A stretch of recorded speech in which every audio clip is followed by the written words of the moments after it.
Little baby sitting on his grandmother's knee on the front porch and some THUG riding by shooting a pistol at his rival out the window and he kills him. That's despicable. Black Lives Matter? Exactly.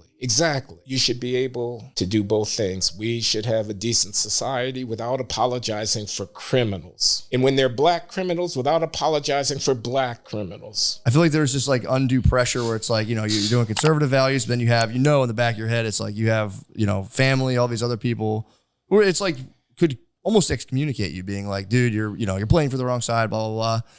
Did you feel the pressure of like, almost like conservatives wanting to be like, say those things? Is like, you know, because it's a shame, because it's like, if that's your real orientation, then you're like, how do you balance that? Or do you care? That's a good question, Matt. No, I definitely care. I definitely felt it. And I think you put it very well. Yeah, on the conservative side, there's people said, yeah, get on out there, darky. I could say it, but they bite my head off. You go ahead. On the one hand. And then on the other hand, there's like my home boys and my uncles and whatnot sitting back saying, man, what kind of Uncle Tom thing are you doing? What, tap dancing for the white man? You know, Reagan? Come on, you got to be kidding me. Reagan? Yeah, like that. And where do I stand? I don't want to be anybody's dancing bear. You know, I'm there to say that even black people agree with us about affirmative action. I don't want to be that, guy. On the other hand, I had my doubts about affirmative action. I actually agreed with Reagan about a lot of the economic policy stuff. So I had to be true to myself. I mean, I can't live my uncle's life. I mean, but I had doubts.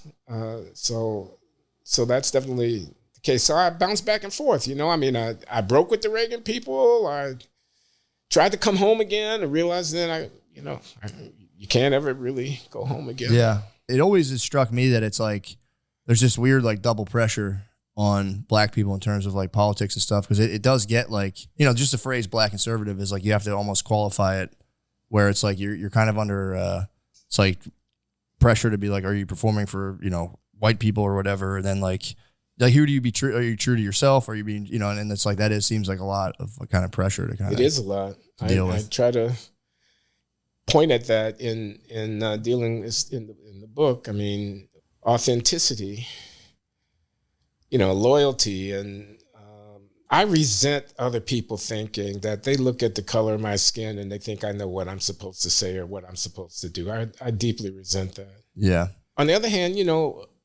when I pick up the newspaper and I read about some of the shenanigans that are going on, I mean, I'm talking about in Baltimore, St. Louis, and Philadelphia, and Chicago, New Orleans, and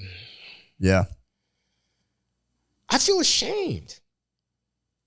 Now, why should I feel ashamed about some knucklehead in some ghetto project somewhere that's ripping somebody off in a carjacking and shoot some other train? Why should I feel anything about that just because that person is black and I'm black? Mm-hmm. And I feel like it's my people. And I feel like I'd be damned if I apologize for that. On the other hand, how can I expect somebody to see that and not want to move their family away from it? Yeah. And is it enough to just call them a racist? And I feel like the people who represent my group, my racial group, who go on TV, and I could name names, but sure, I don't need to, are, it's a song and dance. I mean, they're not dealing with the real thing, and they're not being honest with it. And yet, if I were to say what I really think, then I'd be a traitor. So it's like a maze. It's like wandering in a maze. I mean, I don't know what to do, and I don't want to feel trapped. I want to be true to myself. So I'm dealing with it the best I can. Yeah. Well, that was like so I went to school like kind of later, like only a couple of years ago. I think in 2000, I went to school for social work, or no, 2020, excuse me, for social work, and that was like. I mean, it was crazy just being like, there was no, like even suggesting that somebody have something, you could even be like, obviously there was historical traumas endured. And like there's a real thing with that.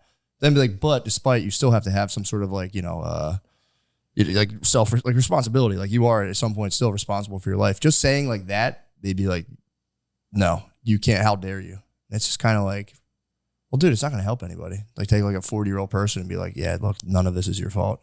So I feel like I feel like everything gets simplified where it's like you have, one group of people being like, it's their fault. They need to fucking get their act together. Talking about like black people from the inner city. And then you have people be like, look, it's not their fault at all. And it's like, there has to be it seems pretty easy to like stitch those two things together. Be like, yeah, obviously there's been some terrible stuff that's happened that's had an effect, but there's also needs to be some self-accountability. Like, where do you kind of stand on that question? Or do you just like... I agree with that.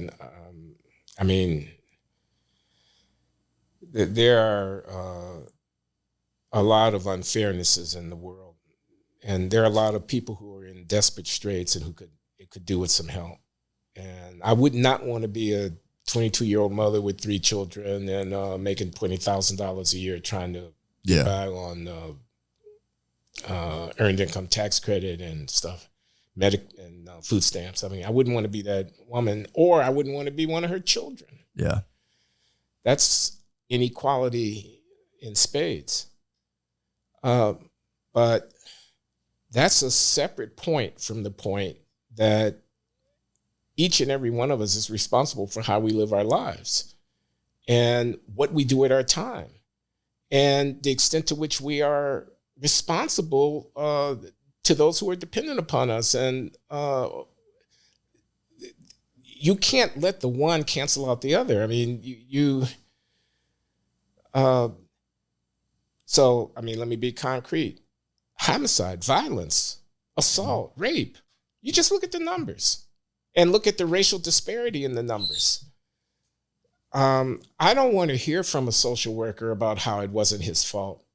Mm-hmm. He had a choice to make. I mean, who are we if we as a society take such despicable behavior? And of course, I get emotional. Now I'm getting emotional about criminal behavior where they're victimizing people. Well, we should get emotional about it because it's despicable. Yeah. Little baby sitting on his grandmother's knee on the front porch and some THUG riding by shooting a pistol at his rival out the window and he kills him. That's despicable. Mm. Black Lives Matter. Exactly. That's despicable. Yeah. Like that. I think you should be able to do both things. We should have a decent society without apologizing for criminals. Yeah. And when they're black criminals, without apologizing for black criminals.